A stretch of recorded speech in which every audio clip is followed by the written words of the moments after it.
मेरा नाम निखिल है। मुझे श्रुति बहुत पसंद थी। मैं उससे मोहब्बत करता था। वो मेरे कॉलेज में पढ़ती थी। मैं तब से उसे जानता था। वो जितनी सुंदर थी उससे कहीं ज़्यादा इंटेलिजेंट और समझदार थी। अब घर में मेरी शादी की बात चलने लगी तो मैंने अपनी मम्मी को श्रुति के बारे में बता दिया था। वो हैरान हुई, कुछ देर खामोश रहीं, फिर कहने लगी कि बेटा, जैसा कि तुमने बताया है कि वो लड़की गरीब परिवार से बिलोंग करती है, तो तुम्हें वही लड़की क्यों पसंद आई? तुम अच्छी नौकरी करते हो, तुम्हें तो बहुत सारे अच्छी लड़कियों के रिश्ते मिल जाएंगे। मैंने कहा नहीं माँ, लेकिन मेरा दिल तो उस पर आ चुका है। मैं उसी से शादी करूँगा। कुछ दिनों की बहस के बाद मेरे परिवार वाले श्रुति से मेरी शादी करवाने पर राजी हो गए थे। शादी वाली रात जब मैंने श्रुति को पहली बार दुल्हन बने देखा तो ऐसा लगा जैसे मेरी जिंदगी पूरी हो गई है। हमारी शादी धूमधाम से हुई थी। सबने देखा, सबने सुना कि निखिल को श्रुति मिल गई है। शादी के बाद जिंदगी बहुत अच्छी गुजर रही थी। श्रुति मेरे लिए सब कुछ करती थी। मेरे साथ साथ मेरे परिवार का भी ख्याल रखने में कोई कसर नहीं छोड़ती थी। उसने मेरे परिवार में सबका दिल जीत लिया था। वो ज़्यादा बोलती नहीं थी, लेकिन उसकी आंखों में सब कुछ होता था। कभी खुशी, कभी फिक्र, कभी प्रार्थना। वो रोज़ रात को तैयार होकर मेरा इंतज़ार किया करती थी। जब मैं ऑफिस से घर आता था तो मैं उसे देखा करता था। वो मेरे साथ बहुत खुश थी। मेरे साथ साथ वो मेरे पूरे परिवार की लाडली बन गई थी। मेरे भैया भाभी जो हमारे साथ काफ़ी समय से जॉइंट फैमिली सिस्टम में रह रहे थे, अब भैया ने अपनी कमाई से अपने लिए एक अलग घर बना लिया, तो वो भाभी और बच्चों के साथ नए घर में शिफ्ट हो गए थे। इस घर में अब मेरे माता पिता, मेरे चाचा चाची और हम दोनों पति पत्नी बचे थे। मैं श्रुति को देखकर बहुत खुश हुआ करता था और उससे कहता कि मैं दुनिया का सबसे खुशनसीब इंसान हूँ, तुम जैसी मुझे पत्नी मिली। वो अक्सर छोटी छोटी खुशियों में खुश हो जाया करती थी। मुझे जब भी अपने ऑफिस से सैलरी मिला करती थी, मैं उसके लिए कोई ना कोई गिफ्ट लेकर आया करता था। उसी दौरान मेरे पापा का एक्सीडेंट होने की वजह से उनकी मौत हो गई। मम्मी बहुत उदास थी, लेकिन श्रुति उनका सहारा बनी और उनका हमेशा ख्याल रखती रही। दिन इसी तरह से गुजरते रहे। रात के समय मैं और श्रुति मम्मी के पास बैठकर खूब ढेर सारी बातें किया करते थे और कमरे में आने के बाद वो मेरा सर और टांगे दबाया करती थी। कहती थी कि आप बहुत मेहनत करते हो, थक जाते होंगे। जब वो तैयार होकर मेरी आंखों के सामने आती तो मेरी नज़र उसके चेहरे से हटती ही नहीं थी। वो बहुत ज़्यादा सुंदर लगती थी। हमारी ज़िंदगी बहुत ही खुशहाल गुजर रही थी, लेकिन मम्मी मुझे अब बहुत सोच में डूबी हुई नज़र आती थी। एक दिन मैं ऑफिस से वापस आया तो मम्मी मेरे इंतज़ार में बैठी हुई थी। श्रुति उनके कमरे में ही थी। मैंने मम्मी का आशीर्वाद लिया, उनके पास बैठ गया। मम्मी ने कहा कि बेटा, तुम दोनों की शादी को साल भर होने वाला है, अब कोई खुशखबरी देनी चाहिए। मैंने बात को इग्नोर किया और कहा कि मम्मी, अभी तो पूरी ज़िंदगी पड़ी हुई है। मम्मी ने चाय का कप रखते हुए कहा कि बेटा, जब गोद भरती है तभी औरत की इज्जत बनती है, जब वो माँ बनती है। मैंने श्रुति की तरफ देखा। वो नज़र झुकाकर अंदर चली गई। मुझे महसूस हुआ जैसे वो उदास हो गई हो।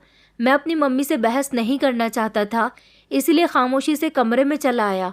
उस रात हम दोनों इसी बारे में बात कर रहे थे। श्रुति कहने लगी कि आपको क्या लगता है, मम्मी ठीक कहती हैं? मैंने कहा कि तुम मेरी पत्नी हो, मेरी मोहब्बत हो, संतान हो या ना हो, मेरे लिए तुम ही काफ़ी हो। उसने मेरी तरफ देखा, फिर खामोश हो गई। लेकिन अगले कुछ दिनों तक मम्मी का दबाव बढ़ने लगा। वो कभी किसी डॉक्टर के बारे में बात करने लग जाती तो कभी किसी बाबा के बारे में, मगर मैं इन बातों पर यकीन नहीं रखता था। मम्मी एक दिन श्रुति को बाबा के पास ले जाने के लिए कह रही थी, तो मैंने कहा कि मम्मी, मैं इन बातों पर विश्वास नहीं करता। मम्मी कहने लगी, लेकिन मैं तो विश्वास करती हूँ। मैं माँ हूँ और एक माँ चाहती है कि उसके बेटे की नस्ल आगे बढ़े। वो खामोशी से श्रुति को बाबा के पास ले जाती थी, न कुछ कहती न कुछ पूछती। एक दिन चाची ने माँ को बहुत समझाया और कहा कि श्रुति को किसी बाबा के पास लेकर मत जाओ, हमें ऊपर वाले की मर्जी का इंतज़ार करना चाहिए। यहाँ तक कि चाची ने साफ शब्दों में कह दिया था कि हर चीज़ समय पर होती है। भाभी, आपको कोई ज़बरदस्ती नहीं करनी चाहिए, ऊपर वाले की मर्जी का इंतज़ार करना चाहिए। इसलिए मम्मी अब चुप हो गई थी। मैंने देखा था श्रुति भी चुपके चुपके रोया करती थी।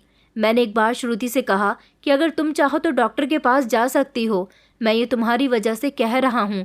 सच तो ये है कि मुझे कोई जल्दी नहीं है, लेकिन हर तरफ से बातें बढ़ती जा रही थी और मम्मी की ज़ुबान पर भी हमेशा यही रहता था कि बेटा, मेरी आखिरी ख्वाहिश है कि मैं तुम्हारी संतान को देख सकूं। मैं खामोश हो गया क्योंकि जवाब मेरे पास नहीं था। मैं देख रहा था काफ़ी समय से कि श्रुति बहुत परेशान थी, खामोश खामोश सी रहती थी। मैंने सोचा कि जब से हमारी शादी हुई है तब से मैं उसे कहीं बाहर लेकर भी नहीं गया हूँ, इसलिए मैं उसे गोवा घुमाने के लिए ले गया था। कुछ दिन के बाद जब हम वहाँ से वापस आए तो दिल का बोझ अभी भी वैसा का वैसा ही था। मैंने अपनी पत्नी से वादा किया कि हम एक दूसरे का सहारा हैं, बच्चे हों या ना हों, हम एक दूसरे के लिए काफ़ी हैं। वक्त गुजरता गया, हमने कुछ चेकअप भी करवाए लेकिन रिपोर्ट्स नॉर्मल थीं। डॉक्टर ने कहा कि ऐसा होता है कि टाइम लग जाता है, आपको परेशान होने की ज़रूरत नहीं है। लेकिन टाइम ही तो गुजरा जा रहा था और हमारे हाथ कुछ नहीं आ रहा था। अब हमारी शादी को 3 साल होने वाले थे। आसपास के लोगों की भी नज़र बदलने लगी थी। कुछ रिश्तेदारों ने भी बातों में नेगेटिव कमेंट शामिल कर दिए थे कि गुड न्यूज़ कब सुना रहे हो, गुड न्यूज़ कब दोगे। ये सब सुनकर श्रुति अंदर ही अंदर टूट रही थी। एक दिन उसने कहा कि अगर हम दोनों पेरेंट्स नहीं बने तो क्या होगा। मैंने कहा कि कुछ नहीं होगा, हम दोनों एक दूसरे के साथ जैसे अब खुश हैं बाद में भी वैसे ही खुश रहेंगे। लेकिन मेरी मुस्कुराहट में यकीन कम और तसल्ली ज़्यादा होती थी। ये वो मुकाम था जहाँ मोहब्बत अपनी असली आजमाइश में दाखिल हो चुकी थी और मुझे अभी भी यही लगता था कि हम सब कुछ झेल लेंगे। लेकिन ज़िंदगी ने जो सोच रखा था वो हमें पता नहीं था। वक्त गुजरता गया और हमारी ज़िंदगी खामोशी में बदलने लगी थी। मैं सुबह ऑफिस चला जाता था, श्रुति घर के छोटे मोटे काम किया करती थी। कभी मम्मी तो कभी चाची के पास बैठकर अपना दिल हल्का कर लिया करती थी। संतान ना होने का दुख कहीं ना कहीं बाकी था, लेकिन हमने जीने का तरीका अपना लिया था। एक दिन जब मैं ऑफिस से वापस आया तो मैंने देखा कि श्रुति का चेहरा काफ़ी बदला हुआ था। मैंने कहा, क्या हुआ है तुम्हें? मुझे उसकी तबीयत ठीक नहीं लग रही थी। उसने कहा कि कुछ नहीं, शायद मौसम के बदलने का असर है। अगले दिन जब मैं ऑफिस के लिए उठा तो मैंने देखा कि श्रुति ने नाश्ता नहीं बनाया था। वो कमरे में ब्लैंकेट ओढ़ कर लेटी हुई थी। मैंने कहा कि क्या हुआ? उसने कहा कि मेरी तबीयत ठीक नहीं है, रात से बुखार और खांसी है। मैंने उसका माथा छुआ, वो तो सच में बहुत गर्म हो रही थी। मैं फ़ौरन उसे डॉक्टर के पास लेकर गया। डॉक्टर ने श्रुति का चेकअप किया और दवाई दे दी। कहा कि बुखार मामूली लग रहा है, दवाई से ठीक हो जाएगा, लेकिन अगर 3 दिन में तबीयत ठीक नहीं हुई तो कुछ टेस्ट करवाए जाएंगे। 3 दिन गुजर गए थे। श्रुति की तबीयत ठीक होने का नाम नहीं ले रही थी। उसके बुखार में और खांसी में कोई फ़र्क नहीं था। वो बार बार पानी पीती थी, खांसती थी। उसके लिए सांस लेना मुश्किल हो रहा था। मैंने उसे अस्पताल ले जाने का फ़ैसला किया। वहाँ जाने के बाद उसके कुछ ब्लड टेस्ट हुए। एक दिन बाद रिपोर्ट्स आ गईं। डॉक्टर ने मुझे कमरे में बुलाया और कहा कि मिस्टर निखिल, हमें आपसे कुछ इम्पॉर्टेंट बात करनी है। आपको सच्चाई सुनने के लिए तैयार होना चाहिए। मैं थोड़ा परेशान हो गया। मैंने कहा, क्या बात है डॉक्टर? डॉक्टर ने बताया कि आपकी पत्नी को ब्लड कैंसर है। अचानक मेरे हाथ से फाइल गिर गई। ऐसा लगा जैसे सब कुछ बदल गया हो। मैंने कहा, ये आप क्या कह रहे हो? ज़रूर आपसे कोई गलती हुई है। डॉक्टर ने मुझे रिपोर्ट दिखाई और कहा कि इस समय आपकी पत्नी की कंडीशन इस बीमारी की तरफ इशारा कर रही है। आपको सावधानी बरतनी होगी और फ़ौरन इनके ट्रीटमेंट की तरफ बढ़ना होगा। मैं अस्पताल से बाहर निकला। सर्दी में भी मेरे पसीने छूट रहे थे। मैं पूरी तरह से खामोश हो चुका था। ये वो खबर थी जो इंसान को अंदर से तोड़ देती है। घर पहुंचा तो मेरी पत्नी बिस्तर पर लेटी हुई थी। मुझे देखकर कहने लगी कि क्या हुआ, रिपोर्ट्स में क्या आया है? मैंने नज़र चुरा ली और कहा कि कुछ नहीं, बस वायरल बुखार है। तुम्हारे लिए डॉक्टर ने दवाई दे दी है। वो मुस्कुराकर कहने लगी कि अच्छा है। मुझे भी लग रहा था कि कोई बड़ी बात नहीं होगी। मैंने ज़बरदस्ती मुस्कुराकर कहा कि हाँ, तुम आराम करो, सब ठीक हो जाएगा। उसी रात मैंने खुद से वादा किया कि मैं श्रुति को सच नहीं बताऊंगा। वो बहुत कमज़ोर हो चुकी है, उसकी हालत पहले ही बिगड़ी हुई है। अगर पता चलेगा कि वो इतनी बड़ी बीमारी का शिकार है तो दिमागी तौर पर भी टूट जाएगी। मैंने अगले दिन बड़े अस्पताल में अपॉइंटमेंट ली और उसका पूरा चेकअप करवाया। कुछ टेस्ट होने के बाद डॉक्टर ने उसका महंगा इलाज शुरू कर दिया, कीमोथेरेपी और बाकी का इलाज भी। बार बार अस्पताल जाने की वजह से मेरी ज़िंदगी 2 हिस्सों में बँट गई थी। एक वो समय जो मैं ऑफिस में गुजारता था, दूसरा अस्पताल और मेडिकल और लैब के बीच में गुजरने लगा था। मैं श्रुति से हर बार यही कहता था कि बस थोड़ा इन्फेक्शन है। डॉक्टर ने उसे पूरी तरह से आराम के लिए कहा था। वो मान जाती थी। उसने कभी शक नहीं किया। वो अभी मेरे लिए शाम को तैयार होकर दरवाजे पर मेरा इंतज़ार किया करती थी। मेरी कमाई के सारे पैसे श्रुति के इलाज पर लग रहे थे। मैंने अपनी सारी सेविंग्स निकाल ली, दोस्तों से भी उधार ले लिया, कुछ जेवर गिरवी रख दिए और श्रुति को इस बात की खबर भी नहीं होने दी। मगर कुछ बातें छुपी नहीं रहती। एक दिन वो कहने लगी कि मुझे सच सच बताओ, मुझे कोई सीरियस बीमारी तो नहीं है, क्योंकि मैंने अपने शरीर में काफ़ी सारे बदलाव महसूस किए हैं। मैंने बात को पलटने की कोशिश की, कहा कि तुम ज़्यादा सोचती हो, हर बीमारी बड़ी नहीं होती, तुम्हें बस आराम की ज़रूरत है। वो खामोश हो गई, लेकिन मैं जानता था कि अब वो समझने लगी थी। मैंने फैसला कर लिया था कि जब तक हो सके उसका ख्याल रखूँगा, मगर अंदर ही अंदर मैं बिखरता जा रहा था।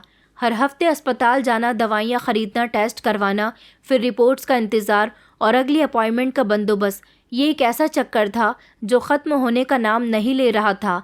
कुछ वक्त तक हम दोनों ने हिम्मत से हालात का सामना किया। मैं ऑफिस की छुट्टी ले लिया करता था। कभी कभी तो ऐसा भी होता था कि अस्पताल से सीधा ऑफिस चला जाता।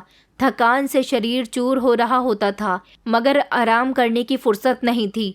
घर आता तो मम्मी राशन की लिस्ट थमा दिया करती थी कि बेटा घर का राशन ख़त्म हो गया, मगर मेरे पास अब पैसे ख़त्म हो चुके थे।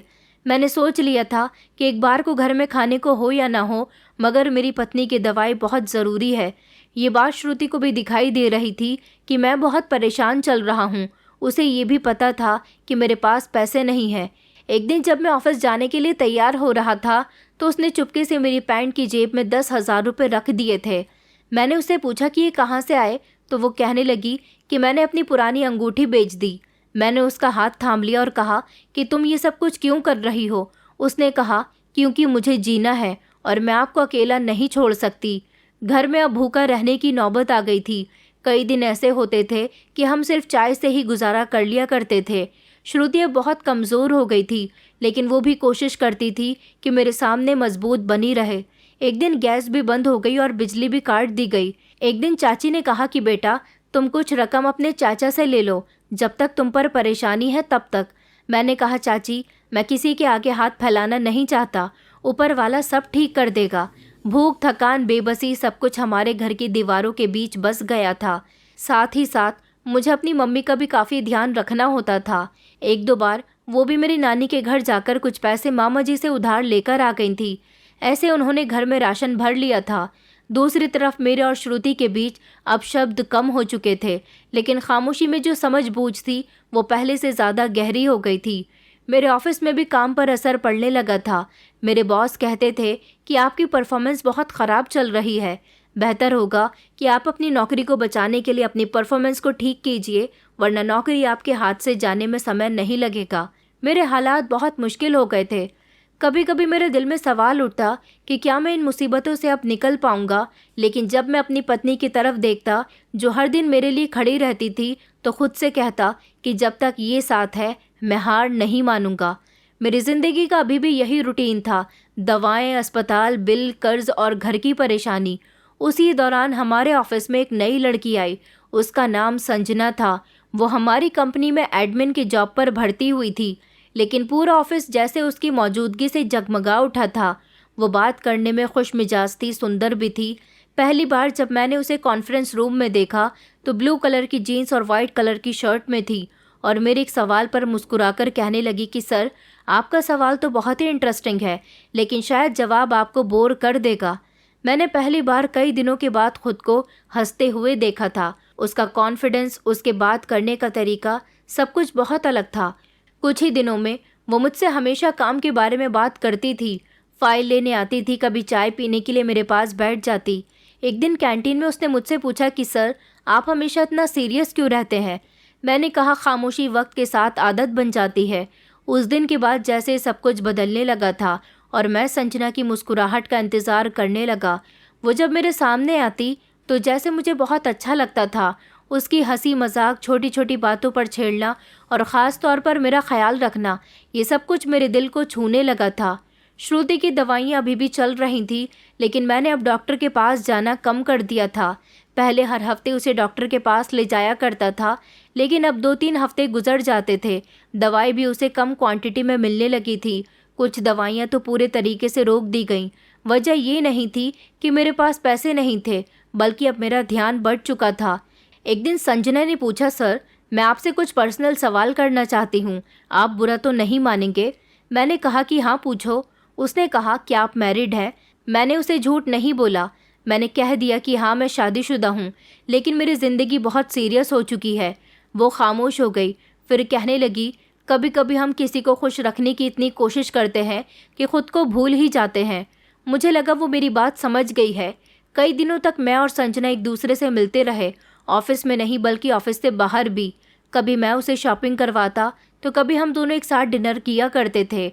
घर आकर जब मैं अपनी पत्नी को देखता तो वो बिस्तर पर लेटी हुई होती, थकी हुई, खामोश। एक दिन उसने मुझसे पूछा कि आज फिर आप दवाई नहीं लाए? मैंने बेरुखी से कहा कि अब दवाई बहुत महंगी है और तुम्हें कोई ख़ास फ़ायदा भी नहीं हो रहा। वो कुछ देर खामोश रही, फिर धीरे से कहने लगी कि निखिल, मैं जी तो नहीं रही, बस चल रही हूँ।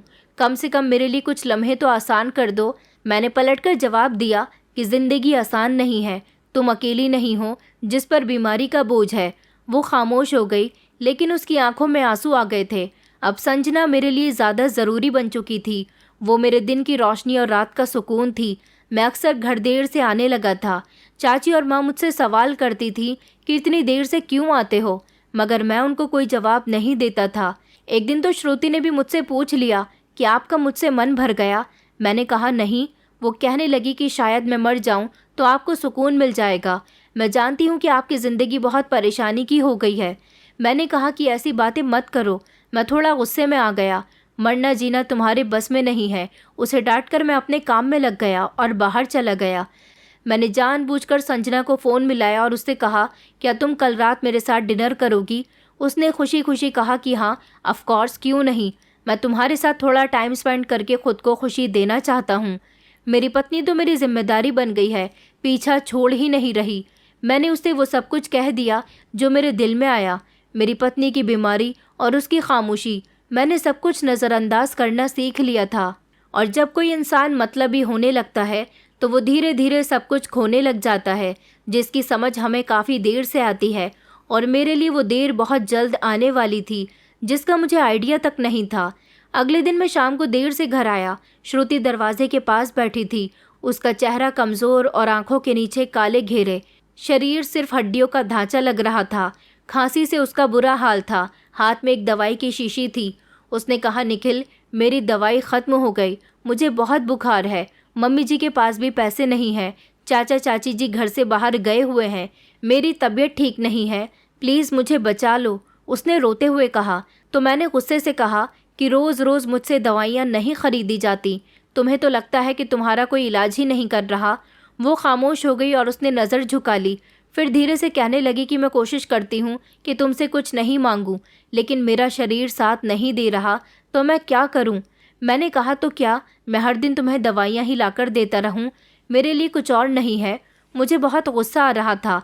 मैंने अपना सारा गुस्सा उस पर निकाल दिया। वो खामोशी से कमरे में चली गई। रात के समय मैं संजना के साथ डिनर पर जाने के लिए तैयार हो रहा था, लेकिन जैसे ही मेरी नज़र श्रुति पर गई, मैंने कहा कि तुमने कुछ खाया? उसने कहा कि मैं कुछ नहीं खाऊंगी, मुझे भूख नहीं है। मैंने कहा, तुम्हें लगता है कि ये दिखावा करोगी, भूखी रहोगी तो मुझे एहसास होगा? वो कुछ देर खामोश रही, फिर कहने लगी कि नहीं, बस मुझे भूख ही नहीं है। मैंने घर से निकलकर फ़ौरन संजना को लोकेशन भेजी और श्रुति से कह दिया कि मैं ऑफिस मीटिंग के लिए जा रहा हूँ, मुझे देर हो सकती है। उसने कुछ नहीं कहा, लेकिन उसकी कंडीशन बहुत ख़राब हो चुकी थी। वो बुखार में जल रही थी और सांस लेते हुए हाँफ रही थी। मैंने जाने से पहले उसे पानी दिया तो उसने नहीं पिया। बस इतना कहने लगी कि निखिल, प्लीज़ मुझे डॉक्टर के पास ले चलो। मैंने कहा कि मेरे पास टाइम नहीं है, कल चलेंगे, आज बर्दाश्त कर लो। वो खामोश हो गई और मैं कमरे से बाहर निकल आया। संजना के साथ मेरी नज़दीकियाँ बहुत बढ़ चुकी थीं। डिनर करने के बाद संजना ने कहा कि मुझे तुम्हारा घर देखना है। मैंने कहा कि ठीक है। उस समय रात के 2 बज रहे थे। मैं जानता था कि मम्मी अपने कमरे में होती हैं। श्रुति तो वैसे भी बीमार पड़ी हुई है, उसे कुछ नहीं पता। चाचा चाची घर से बाहर अपने रिश्तेदारों में गए हुए हैं। मैं संजना को लेकर घर आ गया था और अपने घर के खाली कमरे में चला गया। वहाँ हम दोनों ने काफ़ी समय बिताया। उस रात मेरी संजना मेरी बाहों में थी। संजना ने कहा कि तुम्हारी पत्नी है घर के अंदर? मैंने कहा कि हाँ, बस है, उसका और मेरा रिश्ता बस मामूली है, दिल से अब वो कुछ भी नहीं है, मुझे डर लगता है। इतना कहकर मैं खामोश हो गया। संजना हंसने लगी कि किस बात से डर लगता है, कहीं तुम्हारी पत्नी को हमारे बारे में पता न चल जाए। इस बात से। मैंने कहा, अगर उसे हम दोनों के बारे में पता चल गया तो वो न जाने कब की मर जाती। अब जब तक चाचा चाची घर से बाहर रहे तब तक बार बार संजना रात के समय हमारे घर मेरे साथ आ जाती थी। इन दिनों मैं बहुत बदल चुका था। ऑफिस में संजना, घर में खामोशी और बीच में एक बीमार औरत जो बिस्तर से लग चुकी थी।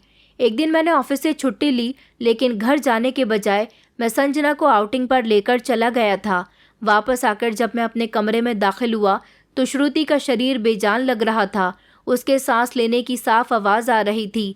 मैंने उसे पानी पिलाया तो वो कहने लगी कि निखिल, मुझे डॉक्टर के पास लेकर चलो। मुझे ऐसा लग रहा है जैसे मेरे साथ कुछ बुरा होने वाला है। मैंने अपना मोबाइल देखा जिसकी बैटरी ख़त्म हो चुकी थी। मैंने कहा, मैं अभी नहीं जा सकता, मेरा मोबाइल चार्ज होने दो। उसने मेरा हाथ पकड़ लिया कि निखिल, बस थोड़ी देर के लिए ले चलो, मेरी तबीयत ठीक नहीं है। मैंने कहा, श्रुति, तुम समझती क्यों नहीं हो? तुम्हारा इलाज बहुत महंगा है और फ़ायदा कुछ भी नहीं। तुम्हें अब खुद ही समझ लेना चाहिए। वो खामोश हो गई। बस उसकी आंखों से आंसू निकल रहे थे। उसने कहा, तो अब मुझे कभी दवाई नहीं मिलेगी? मैंने कहा, नहीं, मैं थक चुका हूँ तुम्हारा इलाज कराते कराते। मैं कमरे से बाहर निकल गया और वो अपना चेहरा छुपाकर लेट गई। दोपहर के समय मेरी मम्मी ने मुझे बताया था कि बेटा, तुम्हारी पत्नी की तबीयत ठीक नहीं है। तुम तो सोते रहे, लेकिन सारी रात उसे नींद नहीं आई। वो सिर्फ तुम्हें देखती रही। मैंने झुंझलाकर कहा, तो क्या मैं अब सारा समय उसके साथ बैठे रहूं? मेरे पास और काम भी होते हैं मम्मी। मम्मी कुछ देर खामोश रहीं, फिर कहने लगी कि तुमने उसके साथ मोहब्बत की थी या एहसान? मेरे पास उनके सवाल का कोई जवाब नहीं था। श्रुति अब बिस्तर से भी उठ नहीं पाती थी। एक दिन मैंने कहा कि तुमने ये अपनी क्या हालत बना ली है? तुम्हें देखकर ऐसा लगता है जैसे तुम दुनिया की सबसे परेशान औरत हो। उसने कहा कि मैंने आपसे कभी कुछ नहीं मांगा, मैं सिर्फ जीना चाहती हूँ आपके साथ। उस समय मैंने खामोश रहना ही बेहतर समझा। मैं दिल में सोचने लगा कि काश ये सब खत्म हो जाए, और शायद मेरे इसी ख्याल को ऊपर वाले ने सुन लिया था, क्योंकि आगे जो हुआ वो मेरी सोच से भी बढ़कर था। उस सुबह मैंने नाश्ता नहीं किया था। संजना ने रात को ही कह दिया था कि आज वो मुझे ख़ास जगह ले जाएगी, शहर से थोड़ा बाहर। मैं तैयार होकर निकला तो मम्मी दरवाजे के पास खड़ी थी। कहने लगी कि बेटा, तुम्हारी पत्नी की तबीयत ठीक नहीं है और आज तो तुम्हारे ऑफिस की छुट्टी है। वो बेचारी रात भर सो नहीं सकी। तुम कहाँ जा रहे हो? मैंने जल्दी से जवाब दिया कि मैं वापसी पर आकर उसे देख लेता हूँ, मुझे एक बहुत ज़रूरी मीटिंग में जाना है। मम्मी ने कुछ कहना चाहा, मगर मैं जा चुका था। गाड़ी में बैठते ही संजना ने खुश होकर कहा कि आज तुम सिर्फ मेरे हो, कोई कॉल नहीं, कोई डिप्रेशन नहीं। आज सिर्फ हम दोनों एक दूसरे के लिए होने चाहिए। हमने शहर से बाहर एक खूबसूरत जगह पर टाइम स्पेंड किया, रेस्टोरेंट में खाना खाया, फ़ोटोज़ लिए और वही फ़ोटो संजना ने सोशल मीडिया पर अपलोड कर दिए। मैं तो सब कुछ भूल चुका था, यहाँ तक कि उस घर को भी जहाँ मेरी बीमार पत्नी अपनी कमज़ोर सांसें ले रही थी। शाम को वापस आते समय संजना ने मेरा हाथ पकड़कर कहा, तुम्हारे साथ वक्त गुजारकर ऐसा लगता है जैसे सब कुछ ठीक हो सकता है। मैंने मुस्कुराकर कहा कि मैं भी यही चाहता हूँ कि हर समय तुम्हारे साथ रहूँ। उसके बाद हम अपने शहर पहुँचे तो मैंने अपना मोबाइल देखा तो उसमें चाचा चाची और मम्मी की बहुत सारी कॉल्स थीं। मैसेज भी था कि निखिल जल्दी घर आ जाओ, श्रुति की तबीयत बहुत ख़राब हो गई है। मैंने संजना को उसके घर ड्रॉप किया और खुद जल्दी से गाड़ी लेकर अपने घर की तरफ रवाना हो गया। दिमाग में एक सवाल बार बार था कि आज श्रुति की ज़िंदगी ख़त्म हो जाएगी। घर पहुंचा तो दरवाज़ा पहले से ही खुला हुआ था। घर में बहुत सारे लोग थे। गहरी खामोशी छाई हुई थी। मम्मी और चाचा चाची बहुत गमगीन नज़र आ रहे थे। मम्मी की नज़र जैसे ही मुझ पर पड़ी, उन्होंने कहा कि बेटा, तुमने आने में बहुत देर कर दी। श्रुति अब इस दुनिया में नहीं रही। ये सुनते ही जैसे एक पल को मैं शॉक रह गया था। मेरे अंदर कुछ टूटा नहीं था, न कोई अफसोस हुआ। आंखों में थोड़े से आंसू आए, लेकिन मैं बैठ गया। चाची ने हैरानी से मेरी तरफ देखा, क्योंकि मैं सोफे पर बैठकर पानी पी रहा था। उन्होंने कहा कि निखिल बेटा, तुम्हें अफसोस नहीं हुआ? तुमसे इतनी मोहब्बत करने वाली पत्नी इस दुनिया को छोड़कर चली गई है। मैंने कहा, चाची, दुख किस बात का करना, वो तो पहले ही ख़त्म हो चुकी थी, सिर्फ सांसें बाकी थी। श्रुति की लाश घर के बिल्कुल बीच में रखी हुई थी। चाची आगे कुछ नहीं बोली, खामोश हो गई। थोड़ी देर बाद चाचा जी आए और कहने लगे कि अंतिम संस्कार की क्या तैयारी है। मैंने कंधा उचकाकर कहा कि मुझे कुछ नहीं पता, आप लोग ले जाइए, उसका अंतिम संस्कार कर दीजिए। मैं बहुत थक गया हूँ, मैं भी थोड़ी देर में आता हूँ कपड़े बदल कर। चाचा जी ने कहा कि क्या मतलब है तुम्हारा? तुम्हारी पत्नी की लाश घर में छोड़कर तुम आराम से बाहर घूम रहे थे। तुम्हें कितने फ़ोन किए और दिन के समय भी तुम्हें बताया गया था कि श्रुति की तबीयत ठीक नहीं है, फिर भी तुम उसे छोड़कर चले गए और अब कहते हो कि बाद में आओगे। मैंने कहा चाचा जी, मैं मजबूर था, मुझे नहीं पता था कि उसकी मौत हो जाएगी। वैसे भी मुझे कोई फ़र्क नहीं पड़ता, मुझे तो पता था कि एक न एक दिन उसकी जान जानी है, क्योंकि मैं उसकी बीमारी के बारे में बहुत अच्छे से जानता था। ये सुनकर घर के सब लोग हैरान रह गए। मेरी आंखों में गुस्सा था। मम्मी ने कहा कि बेटा, तुम सिर्फ पति नहीं थे, उसकी तुम पर जिम्मेदारी थी। अगर तुम्हें पता था तो तुमने उसका इलाज क्यों नहीं करवाया? तुम्हें उसको बचाने की कोशिश तो करनी चाहिए थी, लेकिन तुमने तो इंसानियत भी छोड़ दी। मैंने नज़रें चुरा ली। चाचा जी ने कहा कि अब बातें करने का समय नहीं है। वो मोहल्ले के कुछ लोगों के साथ मिलकर श्रुति का अंतिम संस्कार करने के लिए चले गए थे। मेरे दिल में एक अजीब सा सुकून था। श्रुति की अंतिम विदाई में मैं शामिल हो गया था। जब सब लोग घर आए तो मम्मी कहने लगी कि बेटा, श्रुति ने सब कुछ बर्दाश्त किया, तुमने उसका हक तक नहीं निभाया। अंतिम समय में तो तुम उसका हक निभा सकते थे। मैं खामोश रहा, फिर अपने कमरे में आ गया। मैंने मोबाइल निकाला और संजना को फ़ोन करके बताया कि श्रुति इस दुनिया में नहीं रही। उसने कहा कि क्या तुम्हें अपनी पत्नी के मरने का अफसोस है? मैंने कहा कि नहीं, बल्कि मेरे दिल से तो एक बहुत बड़ा बोझ हल्का हो गया। अब हम दोनों अपनी ज़िंदगी की नई शुरुआत करेंगे। उसने कहा कि चलो तो फिर इसी खुशी में पार्टी करते हैं। उसने मुझे अपने फ्लैट में बुला लिया और सारी रात हम दोनों ने एक साथ वक्त गुजारा था। मेरे दिल में न जाने किस बात की खामोशी थी। ऐसा लग रहा था जैसे मेरे दिल की दीवारें चीख रही हैं। उसकी वो आखिरी रिक्वेस्ट, मुझे डॉक्टर के पास ले जाओ, सब कुछ मुझे याद आया, लेकिन मैंने उसे अपने दिमाग से निकाल दिया। कुछ दिनों के बाद मैंने संजना से शादी कर ली। ये शादी धूमधाम से नहीं थी। घर वालों से बात करने की मेरे अंदर कोई हिम्मत नहीं थी, इसलिए मैं संजना के साथ उसके फ्लैट में रहने लगा। शादी के शुरू के दिनों में सब कुछ अच्छा और खुशगवार महसूस हो रहा था। हम शहर के बाहर घूमने गए, महंगे होटल में रुके, शॉपिंग की, मस्ती की। संजना हर दिन नए कपड़े और ज्वेलरी पहनकर अपने फ़ोटो सोशल मीडिया पर डालती थी। हमेशा उसे यही बातें सूझती रहती थी, निखिल मेरे लिए ये वाला ब्रांड का बैग ला दो, मेरी सारी दोस्तों के पास है। मैंने उससे कहा कि तुम कुछ दिन रुक जाओ, ला दूंगा, अभी मेरे पास पैसे नहीं है। उसने कहा कि तुमने वादा किया था कि तुम मेरी सारी ख्वाहिशें पूरी करोगे, अब पैसों की बात कर रहे हो। मैं खामोश हो गया। कुछ दिनों के बाद मैंने उसकी पसंद का सामान उसे दिलवा दिया था, लेकिन उसे तो बार बार शॉपिंग करने का शौक़ था। बस वो यही चाहती थी कि मैं उसे लेकर घूमता फिरता रहूं, महंगे होटल में खाना खिलाता रहूं और शॉपिंग करवाता रहूं। मेरे क्रेडिट कार्ड्स की लिमिट भी अब ख़त्म होने लगी थी। ऑफिस में भी अब वही पुरानी प्रॉब्लम शुरू हो गई थी, वक्त की कमी। एक दिन ऑफिस से वापस आया तो संजना सोफे पर बैठी थी। सामने ब्यूटी पार्लर का बिल रखा था, जो कि बहुत महंगा था। मैंने संजना से कहा कि ये क्या है? उसने कहा कि दिखाई नहीं दे रहा, ब्यूटी पार्लर का बिल है। मैंने कहा कि तुम इतना खर्च क्यों करती हो? तो वो कहने लगी कि तुम्हें क्यों इतनी परेशानी हो रही है? मैंने कहा कि इतने पैसे कहाँ से आएंगे?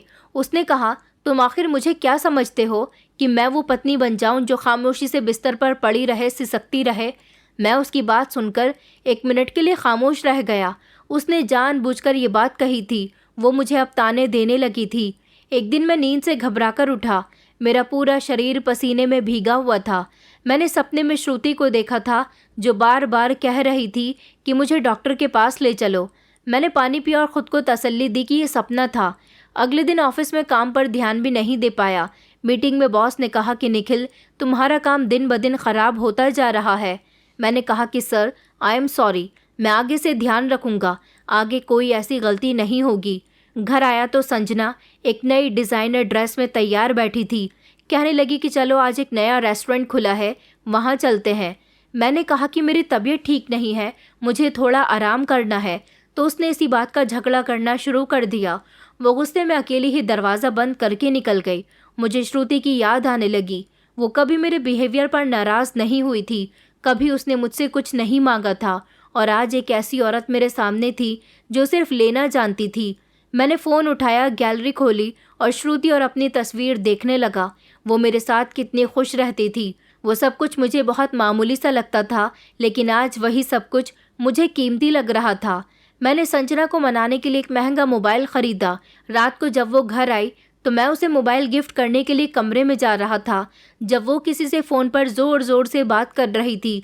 नहीं यार, मुझे पुरानी ज़िंदगी नहीं चाहिए, समझा करो। अभी तो मैं बड़ी स्पेशल ज़िंदगी गुजारना चाहती हूँ। मैंने धीरे से दरवाज़ा बंद कर दिया, उसे फ़ोन पर बात करने दी। अगले दिन मैंने अपना बैंक अकाउंट चेक किया तो मेरा बैंक बैलेंस लगभग ख़त्म हो चुका था।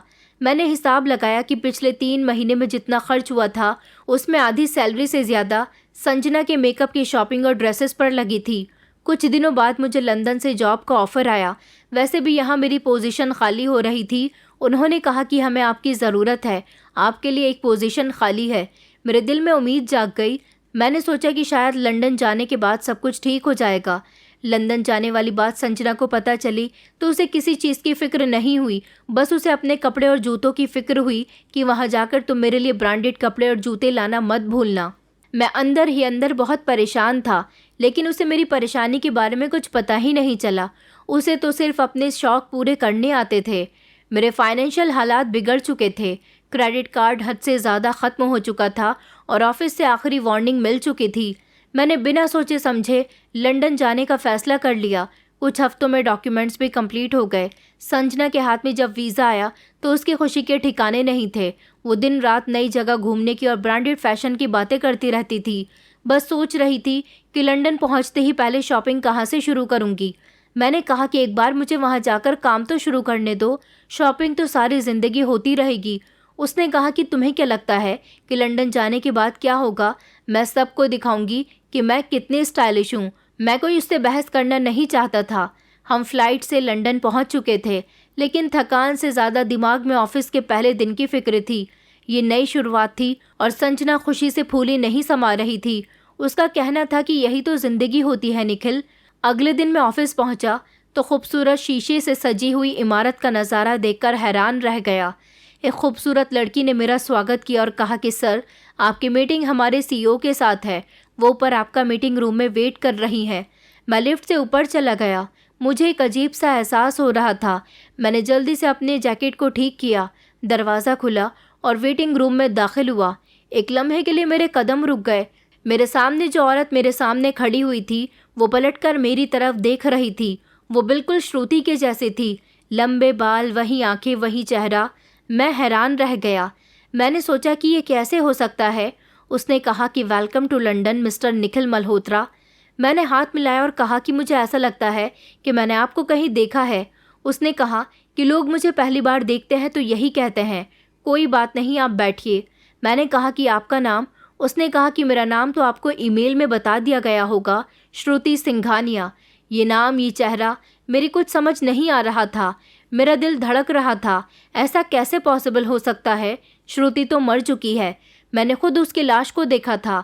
घर के सब लोगों ने उसका अंतिम संस्कार किया था। मीटिंग ख़त्म हुई तो उसने कहा कि हमें उम्मीद है आप हमारी कंपनी के माहौल में जल्द ही ढल जाएंगे। मैं जैसे ही संजना से मिला बहुत खोया खोया था। उसने कहा कि क्या हुआ, इस सीईओ ने तुम पर जादू कर दिया है क्या? मैंने गुस्से में कहा कि चुप रहो, तो वो खामोश हो गई। मगर मेरे दिमाग में एक तूफान जारी था कि क्या सच में वो श्रुति है? ये इत्तेफाक नहीं, कुछ और है जो छुपा हुआ है और अब मैं इसकी तह तक पहुँचे बिना सुकून से नहीं बैठ सकता था। अगर वो श्रुति है तो फिर कैसे जिंदा है? अगर नहीं तो इतनी अमीर और यहाँ पर क्या कर रही है? उसका तो नाम भी वही है। अगले दिन मैं ऑफिस गया तो रिसेप्शन पर लड़की ने मुझे बताया कि सर, आपका श्रुति मैम अपने केबिन में इंतज़ार कर रही हैं। मैं अंदर दाखिल हुआ तो वो मेज़ के पीछे खड़ी हुई थी। जीन्स टॉप में बहुत सुंदर लग रही थी। उसने मेरी तरफ नज़र उठाकर देखा। कहने लगी कि गुड मॉर्निंग मिस्टर निखिल। उसने कहा कि बैठिए, तो मैं खामोशी से बैठ गया। उसने बताया कि मैंने आपकी फ़ाइल चेक की है और हमें अफसोस है कि आपकी पुरानी कंपनी से कुछ रिपोर्ट हमारे सामने आई है जिसमें आपके लेन देन बहुत अजीब पाए गए हैं। मैं हैरान रह गया। मैंने कहा कि आप मुझ पर इल्ज़ाम लगा रही हैं। उसने कहा कि आपने कंपनी के पर्सनल फंड्स खुद खर्च किए और कुछ गैर कानूनी तरीके से उन्हें मंजूर भी करवाया। मैंने कांपते हुए शब्दों में कहा कि ये सब झूठ है, ये कोई साजिश हो सकती है। उसने कहा कि हमारी पॉलिसी के मुताबिक हम ऐसे किसी वर्कर को अपने यहाँ नौकरी नहीं दे सकते। मैंने कहा कि आप ये मेरी पर्सनल पुरानी बातों की वजह से तो नहीं कर रही हैं। वो हंसते हुए कहने लगी कि भला मुझे आपकी पर्सनल ज़िंदगी से क्या मतलब होगा। यहाँ पर्सनल नहीं, मैं प्रोफेशनल फ़ैसला लेती हूँ। तभी केबिन के अंदर एक लंबे कद वाला महंगे कपड़े पहना हुआ गोरे रंग का लड़का दाखिल हुआ, जो उसके बराबर में जाकर खड़ा हो गया। उसने कहा कि mister Nikhil, meet my fiancee mister Ajay. कुछ ही दिनों बाद हम दोनों की शादी होने वाली है। ये बहुत अच्छा इंसान है। जब मैं बहुत परेशान थी और जब किसी ने मेरा साथ नहीं दिया तो ये आगे बढ़े और इन्होंने मेरा साथ दिया। मैंने हैरान होकर उसे देखा। मेरी सांस उखड़ने लगी। मैंने कहा कि आप श्रुति हैं। उसने एक लम्हे को अपनी आंखें बंद कर ली और फिर एक ठंडी सांस लेकर कहने लगी कि मुझे नहीं पता तुम किसकी बात कर रहे हो, लेकिन यहाँ तुम्हारी कोई जगह नहीं है। मैं लड़खड़ाते हुए बाहर निकल गया था। मेरे दिल की धड़कन बेकाबू हो रही थी। मैं सड़क के किनारे खड़ा इधर उधर देख रहा था। मेरे कानों में सिर्फ उसकी आवाज़ गूंज रही थी। मैंने अपना मोबाइल निकाला और चाचा जी को फ़ोन मिलाया। चाचा जी कहने लगे कि क्या हुआ बेटा, आज अपने चाचा की याद तुम्हें कैसे आ गई। मैंने कहा कि मुझे आपसे कुछ ज़रूरी बात करनी है। क्या श्रुति सच में मर गई है? दूसरी तरफ खामोशी हो गई। उन्होंने कहा कि ये कैसा सवाल है। मैंने कहा चाचा जी, झूठ बोलने की ज़रूरत नहीं है। मैं जानता हूँ कि उसे किसी ने बचाया था। चाचा जी घबराने लगे। उन्होंने कहा तुम इस बारे में क्यों पूछ रहे हो? तुम तो दूसरी शादी कर चुके हो, तुम्हें दूसरी लड़की मिल गई है। मैंने कहा यहाँ लंदन में भी मुझे कोई मिला है जिसकी शक्ल आवाज़ बिल्कुल श्रुति के जैसी है। चाचा ने गहरी सांस ली, फिर धीरे से कहने लगे कि हाँ वो जिंदा है। मेरे हाथ से फ़ोन छूटते छूटते बचा। उन्होंने कहा कि उस दिन वो मरी नहीं थी। हमें पता चल गया था कि तुम्हारा एक लड़की के साथ अफेयर चल रहा है। यही वजह है कि तुम अपनी पत्नी पर ध्यान नहीं दे पा रहे हो। तुम्हारी पत्नी की तबीयत उस दिन बहुत ख़राब थी, लेकिन जब हम उसे अस्पताल लेकर गए, इलाज के दौरान डॉक्टर ने बताया कि वो बच सकती है। ऐसा पॉसिबल है, लेकिन उसको प्रॉपर इलाज मिलना चाहिए, जो कि तुम तो नहीं कर रहे थे। इसलिए मैंने और तुम्हारी मम्मी ने फैसला किया कि वो तुम्हें बताएंगी कि श्रुति मर गई है, लेकिन हम उसका ख्याल रखेंगे, उसका इलाज करवाएंगे। तुम्हें लगा कि श्रुति मर गई और तुमने अपनी नई जिंदगी शुरू कर दी। तुम अपने परिवार को छोड़कर चले गए, मगर इस दौरान श्रुति बिल्कुल ठीक हो गई। शायद तुम श्रुति के परिवार के बारे में नहीं जानते कि श्रुति के भाई का लंदन में बहुत बड़ा बिजनेस था। वो भले ही अपने परिवार से अलग रह रहा था, लेकिन एक हादसे के दौरान लंदन में उसकी मौत हो गई। श्रुति के माता पिता इस सदमे में चल बसे, तो श्रुति ने अपने भाई का बिजनेस संभालने का फैसला किया और इस तरह वो लंदन आ गई। और जिसके साथ वो शादी करने जा रही है वो उसके भाई का दोस्त है, जो कभी उसके भाई का बिजनेस पार्टनर हुआ करता था। उसने श्रुति का बहुत साथ दिया और श्रुति से शादी करना चाहता है। लेकिन क्या तुम जानना चाहते हो कि श्रुति बीमार तो थी ही, साथ ही साथ उसे जहर भी दिया गया था। जिस रात वो बीमार थी उस रात उससे मिलने के लिए संजना हमारे घर पर आई थी और उसने श्रुति को बताया था कि वो उसकी दोस्त है। जब तुम्हारी मम्मी उन दोनों के लिए चाय बनाकर लाई तो उसने श्रुति का ध्यान हटते ही श्रुति की चाय के कप में जहर की गोलियां मिला दी, मगर ऊपर वाले की कृपा से हमने वक्त पर श्रुति को बचा लिया और तुम्हारे सामने जाहिर किया कि वो मर गई है, क्योंकि तुम उसके साथ बहुत बुरा कर रहे थे। ये सुनकर मेरे पैरों तले से ज़मीन निकल गई। चाचा जी कहने लगे कि अब उसकी नई दुनिया है और तुमने खुद ही तो उसे उस दुनिया की तरफ धकेल दिया। इतना कहकर उन्होंने फ़ोन बंद कर दिया। लेकिन अब मैं श्रुति से माफ़ी मांगना चाहता था। मैं सब कुछ ठीक कर देना चाहता था। मैं जैसे ही फ्लैट पर आया तो संजना मुझ पर भड़कने लगी कि तुम सारा दिन कहाँ थे, तुमने मेरा फ़ोन क्यों नहीं उठाया। मैं उस पर चिल्लाया और मैंने कहा कि तुमने श्रुति को जहर दिया था। वो मेरे शब्द सुनकर शॉक्ड हो गई, फिर हंसकर कहने लगी कि नहीं, मैं ऐसा क्यों करूँगी। मैंने गुस्से में उसका गला पकड़ लिया और कहा कि सच बताओ, तुमने मेरे घर जाकर बातों ही बातों में श्रुति की चाय में जहर की गोलियां मिलाई थीं। बेवकूफ़ लड़की, वो मरी नहीं, तुमने उसका फ़ायदा कर दिया। वो जिंदा है और मेरी कंपनी की मालिक है। उसने चिल्लाकर कहा कि हाँ, मैंने उसे मारने की कोशिश की क्योंकि मैं तुम्हें पाना चाहती थी। मैं तुमसे मोहब्बत करती थी। मैंने कहा जिस मोहब्बत की बुनियाद पर तुमने ये सब किया वो अब तुम्हारे साथ नहीं है और मेरे पास अब कुछ बचा नहीं है। मैंने एक तो उसके मुंह पर थप्पड़ मारा और दूसरा मुझे उस पर गुस्सा आ रहा था कि उसे इतनी चालाकी करने की क्या ज़रूरत थी। मैं गुस्से से अपने कमरे में चला गया। मैं बहुत शर्मिंदा हो रहा था, मगर मैं एक आखिरी बार श्रुति से बात करना चाहता था। अगले दिन मैं उसके केबिन में गया। वो कुर्सी पर बैठी हुई थी और उसके ही बराबर में उसका होने वाला पति अजय भी था। उसने मुझे देखा, उसकी आंखों में हैरानी नहीं आई थी।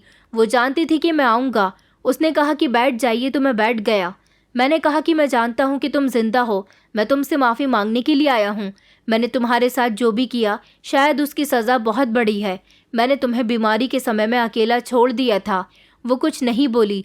मैंने कहा कि मुझे पता था कि तुम कैसे बची, कैसे वापस ज़िंदगी में आई और कैसे आज तुम इस मुकाम तक पहुंची हो। मैं शर्मिंदा हूँ।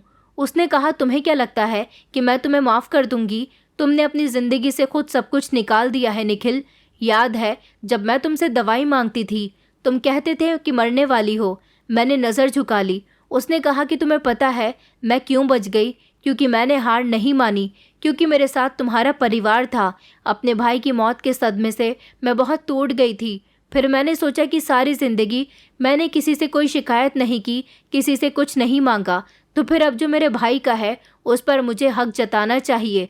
तुम्हारे घर वालों ने मुझे इंसान समझा, बोझ नहीं, और तुमने बिल्कुल ही मुझे अपनी ज़िंदगी से निकाल दिया था। मैं उस दिन मरी थी जब मुझे पता चला कि तुम किसी और को पसंद करने लगे हो और तुम्हारा मुझसे दिल भर गया। मैंने सारी ज़िंदगी तुमसे मोहब्बत की, कभी तुम्हारी मोहब्बत में कमी नहीं छोड़ी, लेकिन तुम तो बदल गए निखिल। वो धीरे से मेरे करीब आई और कहने लगी कि तुम कभी खुश नहीं रहोगे, मोहब्बत तुम्हें तरसाएगी और तुम पल पल मरोगे। मैंने कहा कि तुम मुझे बद्दुआ दे रही हो। वो हंसते हुए कहने लगी कि मेरा दिल तो अंतिम संस्कार के समय चिता की आग में जल गया। मैं उठकर दरवाजे की तरफ बढ़ा। मुड़कर मैंने उसकी तरफ देखा और कहा कि तुम खुश हो? उसने कहा कि हाँ, क्योंकि मुझे तुमसे भी बेहतर कोई मिल गया, जैसे तुम्हें मुझसे बेहतर कोई मिल गया था। मैं अजय के साथ अपनी नई जिंदगी शुरू करने वाली हूँ। उसकी बात सुनकर मेरा दिल जैसे एक लम्हे को बैठ गया था। मैं वापस अपने फ्लैट में आया। जैसे ही मेरी नज़र टेबल पर गई तो देखा कि वहाँ डाइवोर्स के पेपर्स रखे हुए थे। संजना उन पर साइन करके अपना सामान लेकर वहाँ से जा चुकी थी और साथ ही साथ मेरा भी सब कुछ ले गई थी, पैसा, यहाँ तक कि मेरा नाम भी। मैं अब एक मामूली सा इंसान बन गया था और ये इंसान इस अनजान शहर में दर दर की ठोकरें खा रहा था। मेरी जेब में थोड़े ही पैसे पड़े हुए थे, मगर मेरी तबीयत एक दिन बहुत ख़राब हो गई तो वो पैसे भी खर्च हो गए। मैं फ़ौरन ही डॉक्टर के पास गया तो डॉक्टर ने बताया कि आपके कुछ टेस्ट हुए हैं, जिससे पता चला कि आप कभी पिता नहीं बन सकते। ये खबर सुनकर मेरे पैरों तले से ज़मीन निकल गई। अब मुझे समझ आया था कि श्रुति बीमार थी, फिर भी माँ बनने की हिम्मत रखती थी, लेकिन मैं ही उसे माँ बनाने के काबिल नहीं था। मेरी ज़िंदगी पूरी तरह से उजड़ चुकी थी। मैं जैसे तैसे वापस अपने घर आया, अपनी मम्मी से और अपने घर के सब लोगों से हाथ जोड़कर माफ़ी मांगी, लेकिन अब माफ़ी मांगने से कुछ नहीं हो सकता था। मैंने खुद को पूरी तरह से बर्बाद कर लिया था और अब मेरी ज़िंदगी से सारी खुशियाँ रूठ गई हैं। मेरी मम्मी और कोई भी मुझे अपने साथ रखने के लिए तैयार नहीं है। मैं अकेला हूँ और इधर उधर भटकता रहता हूँ। शायद यही मेरे पापों की सज़ा है कि कोई मेरे दुख तकलीफ़ को समझने वाला नहीं है, कोई मुझे अपना मानने वाला नहीं है। दोस्तों, उम्मीद करती हूँ आपको हमारी कहानी पसंद आई होगी। कहानी पसंद आई है तो वीडियो को लाइक करें, चैनल पर नए हैं तो चैनल को सब्सक्राइब करें और हाँ, नोटिफिकेशन बेल को ज़रूर दबाएं ताकि अगली अपडेट सबसे पहले आपको मिले।